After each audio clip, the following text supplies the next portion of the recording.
In number 5, very similar.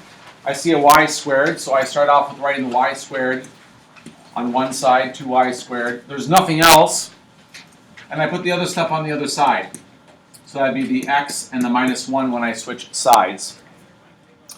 And if I'm going to rewrite this in its standard form, the way that I would do that is I'd pull the 2 outside, and instead of having y squared, I would have y minus 0 squared. And on the right-hand side, I have that x minus 1. Now, I don't really want that 2 with the squared parentheses, so I'm going to get rid of it. In order to get rid of it, I'm going to multiply both sides by 1/2. When I multiply both sides by 1/2, I end up with y minus 0 squared equals 1/2 parentheses x minus 1. And now I can talk about all the things that we're used to talking about. The first thing I should talk about, of course, is my vertex, because everything's based on the vertex. So 1, 0 for my vertex. I can graph that. So 1, 0 is right here. And I put my vertex there. Oh, look, the y is being squared, which means it's a sideways parabola, left and right, horizontal. And the number in front of the non-squared parentheses is positive, which means it opens to the right. So I draw this parabola opening to the right. Next, I find the axis of symmetry. The axis of symmetry must go through the vertex. And it's where you fold it in half. It's a horizontal line, so that means it's going to be y equals, oh, look up, and you see the y is 0. So that's kind of nice. If I'm going to be finding my p-value next, I look at what's in front of the non-squared parentheses, which is a 1/2, and I take that stuff, the 1/2, and I set it equal to 4p. It's always equal to 4p. Whatever's in front of the non-squared parentheses is always 4p, no matter what's going on. So then that means when I solve this, my p has to be 1/8. Because 4 times 1/8 is 1/2. This p is telling me that from the vertex, I will move 1/8 of a unit inside for the focus and 1/8 of a unit outside for the directrix. So if I move 1/8 of a unit inside to get to my focus, that means I look at my vertex, and to find my focus, I move right 1/8, which means I have 1 and 1/8, 0 for my focus. You could call it 9/8 if you like.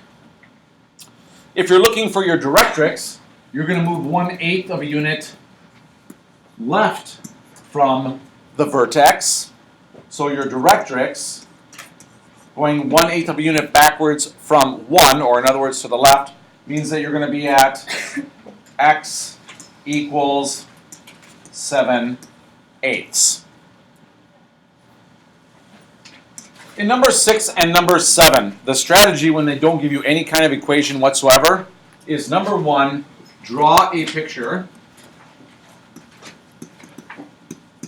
And then, first of all, make sure you find the vertex, because remember, everything's based off the vertex. So now, as I look at drawing my picture, the first thing that they tell me in this information is where my focus is. So my focus is at 0, -2. So I go 0, -2, and I place my focus. Here it is. That's my focus. And then they tell me that my vertex is at 0, 0. So here's my vertex at 0, 0. How does that help me? Joe? The focus is below the vertex. The first thing I know is that since my focus has to be inside my parabola, is I know that my parabola has to open from the vertex down, because the focus has to be inside my parabola. So since I'm looking for the equation, really, remember everything's based off the vertex? I know that since I'm opening down, I have an x squared kind of parabola.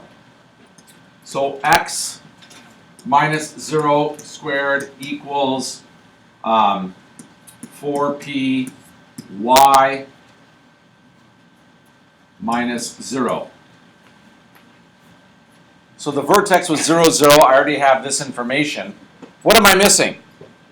The p-value. But they told me where my focus was. And between my vertex and my focus, that distance is called p. So I know that my p is 2 units, which needs to go in for the p. However, since I'm opening down, I know it needs to be negative. So really, in the end, I have x minus 0 squared equals 4 times negative 2, which would be negative 8, y minus 0. And here's the equation of my parabola in its standard form. And I don't really think about p as being positive or negative. I just know that if I open down, I'm going to have a negative number.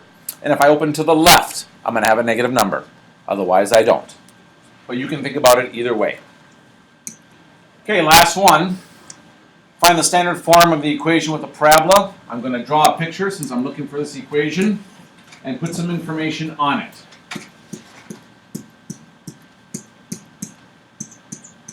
I know, first of all, that my vertex, they tell me, is at negative 2, 1. So I put that on, negative 2, positive 1. Here's my vertex. And I know that my directrix is at x equals 1. So I draw my directrix in here at x equals 1. And what this tells me, so the important thing about the information that we see here in the blue and the red is I know that my parabola cannot go through the directrix. That means I know that my parabola has to open to the left.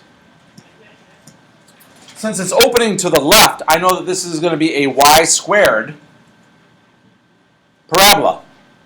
And they told me since it's a y squared parabola, remember you always have y minus k squared equals 4p x minus h. I know where my vertex is, so I can now rewrite that, if I want to, as y minus 1 squared equals 4p and x plus 2. So the plus 2 and the minus 1 came from what they told me about the vertex. And really all I need to know is my p distance. Well, they told me what my directrix was, so I know that the distance between my vertex and my directrix is what p is. So p has to be equal to 3.